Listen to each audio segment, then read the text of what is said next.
नमस्कार, सुप्रियाज किचनमध्ये तुम्हा सर्वांचं पुन्हा एकदा मनापासून स्वागत आहे। आज मी तुम्हाला दाखवणार आहे कैरीचं लोणचं कसं करायचं। आता इथे मी या कैऱ्या घेतलेल्या आहेत। लोणच्यासाठी कैरी घेताना अगदी कडक अशी बघून घ्यायची आहे। जराही कुठेही पडलेली, चिरा गेलेली किंवा नरम झालेली कैरी घ्यायची नाही, नाहीतर मग लोणचं खराब होतं लवकर। आता ह्या 1 किलो कैऱ्या आहेत, ह्या स्वच्छ धुवून पुसून घ्यायच्या आहेत। अजिबात पाण्याचा कुठेही अंश राहता कामा नये। पाण्याचा अंश राहिला तरी सुद्धा लोणचं खराब होतं। आता ह्या आपल्याला कापून घ्यायच्या आहेत आणि आपल्याला हव्या त्या आकारात आपण फोडी करून घेऊया। आणि नेहमी लोणच्यासाठी कैरी घेताना त्याची जी कोय असते किंवा बाट म्हणतो आपण, ती कडक असली पाहिजे। कडक झालेली असली तरच ती कैरी लोणच्यासाठी चांगली असते आणि ते लोणचं वर्षभर टिकतं। आता आपण कैरी कापून घेऊया। हे बघा, इथे कोय कडक आहे त्यामुळे सुरी आत जात नाहीये। मग अशा वेळी आपण, तुम्ही ह्या बाहेरून कापून आणल्या तरी चालेल किंवा घरात कापायच्या, पण तुमच्याकडे जर चांगला धारदार सुरा असेल तरच कापायच्या। बघा, इथे अगदी ही कडक कोय आहे आणि हे असंच घ्यायचंय कैरी। आता हे काढून टाकायचे आणि ह्याचे आपण तुकडे करून घ्यायचे चौकोनी। जर असा तुमच्याकडे धारदार सुरा नसेल तर तुम्ही बाहेरून तुकडे करून आणले तरी चालतील। हे बघा, हे असे मोठे मोठे तुम्हाला जसे हवे तसे, यापेक्षाही बारीक तुम्ही करू शकता।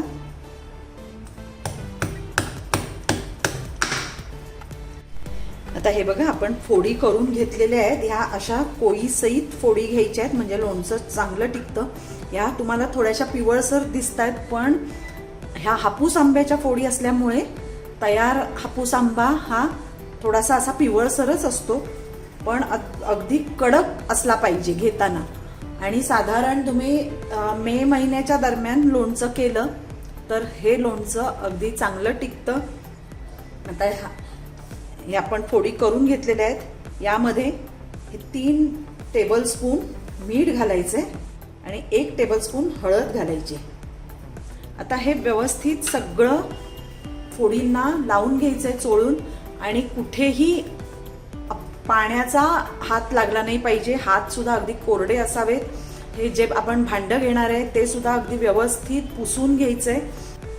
हे सगळं फोडींना आपण लावून घेऊया। तुम्ही साध्या रायवळ किंवा इतर आणि कुठल्या जातीचा आंबा येतो त्याचंही लोणचं केलं तरी चालेल। माझ्याकडे हे हापूस आंबे असल्यामुळे मी नेहमी हापूस आंब्याचंच लोणचं करते। फक्त आंबे घेताना व्यवस्थित कडक असे बघून घ्यायचे आहेत। कुठेही आपटलेले किंवा चेपलेले, चीर गेलेले, पडलेले आंबे, कुठेही नरम झालेले असे आंबे अजिबात घ्यायचे नाहीत। त्यामुळे लोणचं फार काळ टिकत नाही, ते मग लगेचच संपवायला लागतं। आता हे बघा, हे सगळ्याला व्यवस्थित लागलेलं आहे मीठ, हळद, आणि हे आता रात्रभर आपण झाकून ठेवून द्यायचे, म्हणजे त्याला पाणी सुटेल। आता हे असंच ठेवून देऊया झाकून। हे बघा, आपण रात्रभर हळद आणि मीठ लावून कैरीच्या फोडी ठेवल्या होत्या। आता ह्याला हे पाणी सुटलंय बघा किती। आता हे पाणी आपण काढून टाकायचे आणि या फोडी एका सुती कापडावर वाळत घालायचे। हे बघा, इथे असं सुती कापड घातलंय, त्याच्यावर आपण ह्या फोडी काढून वाळवायचे। या तुम्ही उन्हात वाळवल्या तरी चालतील किंवा सावलीतही वाळवल्या तरी चालतील। सावलीत ह्याला जरा जास्त वेळ लागेल वाळण्यासाठी, पण अगदी कडकडीत करायच्या नाहीयेत। हे बघा, अशा वाळत घालायच्या आहेत आपल्याला। हे बघा किती पाणी सुटलं होतं, हे सगळं काढून टाकायचंय आपण। हे पाणी तुम्ही इतर कशातही वापरू शकता। आता ह्या आपल्याला अगदी कोरड्या होईपर्यंत वाळवायच्या आहेत। तुम्ही पंख्याखाली वाळवा, पण पंख्याखाली वाळवले तर ह्याला एक पूर्ण अख्खा दिवस जातो सुकण्यासाठी। उन्हात वाळवल्या तरी चालतील, फक्त अगदी कडक करायच्या नाहीयेत। आता आपण कैरीच्या फोडी सुकत घातल्यात, तोपर्यंत बाकीची तयारी करून घेऊया। इथे मी तेल तापत ठेवलंय। हे 250 ग्रॅम तेल आहे। 1 किलो कैरीसाठी 250 ग्रॅम तेल आहे। आणि आता हे तापवायचं आहे. हे अगदी चांगलं कडकडीत तापवायचं आहे की त्यातून धूर निघायला लागेल इतकं ते तापवून घ्यायचं आहे. आता हे बघा, तुम्ही बघू शकताय यातून धूर यायला लागलाय. याचा अर्थ आपलं तेल चांगलं उकळलेलं आहे. आता गॅस बंद करायचा आहे आणि हे किंचित थंड करायचं आणि मग त्यात आपण सगळे मसाले घालायचे. हे थोडंसं थंड झालं पाहिजे, नाहीतर जर हे असं कडकडीत असताना जर त्यात आपण मसाले घातले ते सगळे करपून जातील. म्हणून थोडंसं थंड करूनच घालायचे. आता तेल आपलं थोडं थंड होतंय तोपर्यंत आपण मसाला करून घेऊया. यामध्ये या 3 लवंगा घेतलेत मी, 7-8 काळी मिरीचे दाणे आहेत, दालचिनी आहे 1 इंच, मेथी दाणे 1 चमचा घ्यायचे आणि मोहरी 4 चमचे घ्यायची. आता हे मिक्सरला व्यवस्थित बारीक करून घ्यायचंय. हे बघा, आपला मसाला तयार झालेला आहे बारीक छान. आता हे बघा, आपलं तेल थोडंसं थंड झालंय. फार थंड करायचं नाही, थोडंसं थंड झालेलं आहे. यामध्ये आपण 1 चमचा हिंग घालायचं आहे. हे 4 चमचे मिरची पावडर आहे. यात हे 4 मोठे चमचे मोहरीची डाळ आहे ती घालायची. हे चमचा म्हणजे हे माप आहे, अगदी छोटा चमचा घ्यायचा नाहीये. आता ह्यामध्ये जे आपण हा मसाला केलाय तो घालूया आणि हे 4 चमचे मीठ घालायचे आणि आता हे सगळं व्यवस्थित मिक्स करायचे. हे बघा, हे आता व्यवस्थित सगळं मिक्स झालेलं आहे. आता हे पूर्णपणे थंड करायचं आणि मगच त्या फोडींमध्ये आपल्याला घालायचे.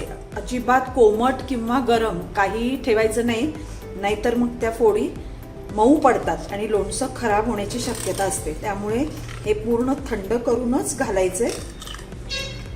आता हे थंड होईपर्यंत आपल्या फोडी सुद्धा सुकतील.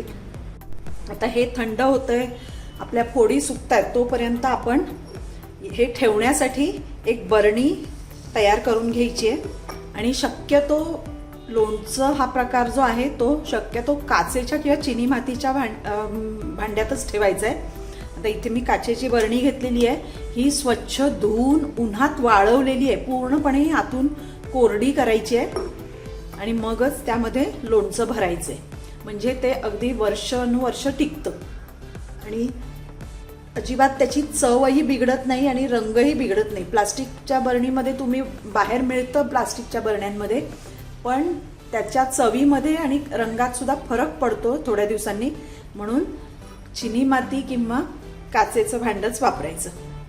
हे बघा, कैरीच्या फोडी सुद्धा व्यवस्थित सुकलेल्या आहेत. अगदी खडखडीत करायच्या नाही आहेत, नाहीतर मग त्यात मसाला शोषला जात नाही. म्हणून थोड्याशा ओलावा असला पाहिजे त्यामध्ये. फक्त जास्त जे एक्सेस मॉइश्चर असतं ते काढून टाकायचे आपण वाळवून. आता आपला हा मसाला सुद्धा व्यवस्थित थंडगार झालेला आहे. आता यामध्ये हा मिक्स करूया. किती अतिशय सुंदर रंग आलेला आहे. आता हे सगळं यामध्ये घालून मिक्स करूया. आता हे पूर्ण व्यवस्थित मिक्स करून घ्यायचं आहे. एक गोष्ट लक्षात ठेवायची की पूर्ण लोणच्याच्या प्रोसेसमध्ये कुठेही ओला हात किंवा ओला चमचा, ओलं भांडं कुठेही वापरायचं नाही आहे, नाहीतर लोणचं टिकत नाही. ही काळजी घ्यायची. वाव, किती सुंदर रंग आलाय बघा. हे बघा, हे व्यवस्थित आपण मिक्स करून घेतलेलं आहे. आता आपण ही जी बरणी कोरडी करून घेतली आहे त्यामध्ये हे लोणचं भरायचं आहे. आणि आपल्याला जर रोजच्या जेवणासाठी जर लोणचं हवं असेल तर ते एका छोट्या बरणीमध्ये काढून ठेवायचे, कारण मोठी बरणीत सारखं ढवळत राहायचं नाहीये. एकदा ते बर्फ जेव्हा पाहिजे तेव्हा 8-8 दिवस पुरेल असं लोणचं वेगळ्या बरणीत काढून घ्यायचंय.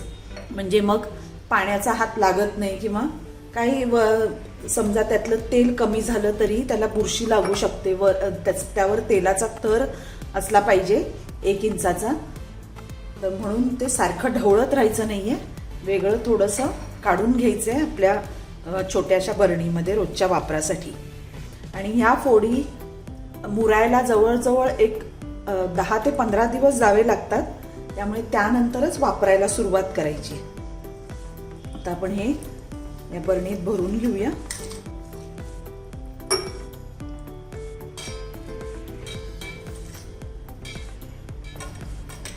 हे 2-3 दिवसांनी जरा असं ढवळायचंय वर खाली व्यवस्थित.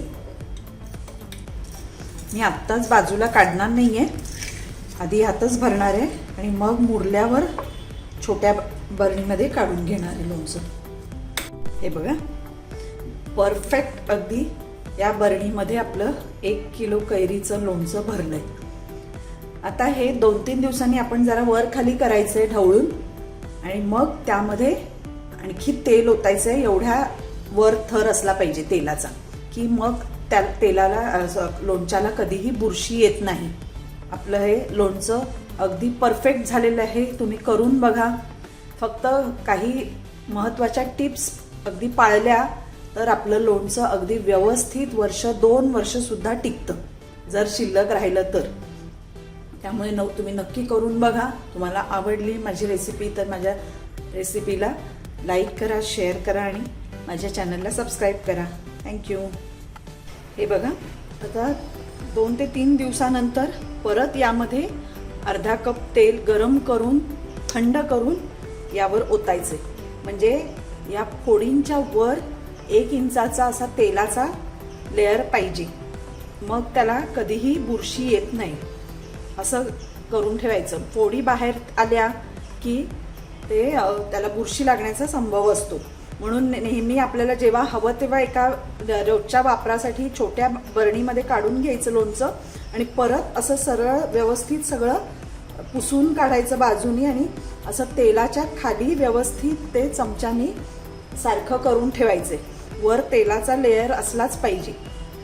ही गोष्ट कायम लक्षात ठेवायची, म्हणजे हे लोणचं अगदी 1-2 वर्ष सुद्धा चांगलं टिकतं. आणि तेल हे उकळून थंड करूनच घालायचंय. गरम कोमट असं अजिबात घालायचं नाही, नाहीतर लोणचं खराब होणार. फोडी मऊ पडतात आणि मग त्या लोणच्याला चांगली चव लागत नाही, बुरशी येते.